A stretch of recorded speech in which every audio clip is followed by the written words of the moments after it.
بمجموع الأكاديميات والمؤسسات التعليمية للمملكة انتهت أمس امتحانات البكالوريا برسم دورة يونيو العادية، وسجل في إقليم الراشدية ارتياح في أوسط المترشحين والمترشحات للأجواء التي مرت فيها الاختبارات، كما سجل ارتياح أيضا للعدد الضئيل لحالات الغش بمجموع الإقليم والتي لم تتجاوز 13 حالة. ريبورتاج نزهة عزيزي والمولودي زينتي.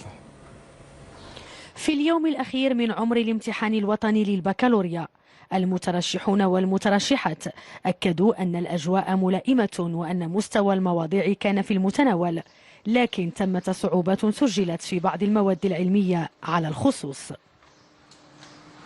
كان واحد الالتزام من عند الاداره اللي وفرتنا كاع الظروف باش انه يدوز في واحد الاجواء اللي هي جيده اللي قدر التلميذ انه يركز فيها. اما بالنسبه للمستوى فاش تحت الامتحان الوطني فهو كان في المتناول، يعني بلا واحد المواد اللي كانت فيها شي شويه ديال الصعوبات بحال ماده الرياضيات. الحمد لله دازت الامتحانات في احسن الاجواء، ورغم ان لقينا بعض الصعوبات في بعض المواد الحمد لله برغم من المراجعه ديالنا الحمد لله تجاوزناها، وكنحمد الله بلي دازت الماده الاخيره مزيانه. لجنة زجر الغش زارت كل المراكز للتفقد والمراقبة. هنا في ثانوية بن طاهر مثلا تم تسجيل 6 حالات فقط في صفوف 427 مترشحا. كل الفضل كيرجع اولا وقبل كل شيء للتحسيس والتعبئه اللي قامت بها الاطر الاداريه والتربويه بالمؤسسه.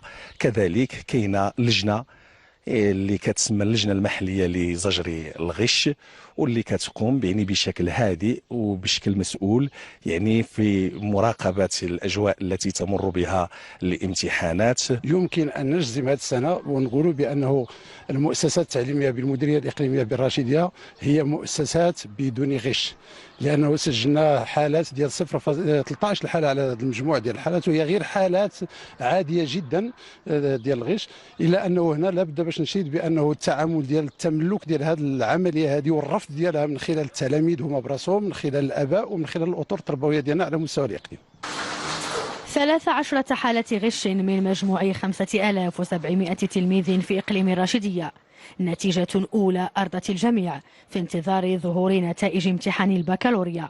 والطموح أن يتم تجاوز نسبة العام الماضي والتي قدرت ب 64%.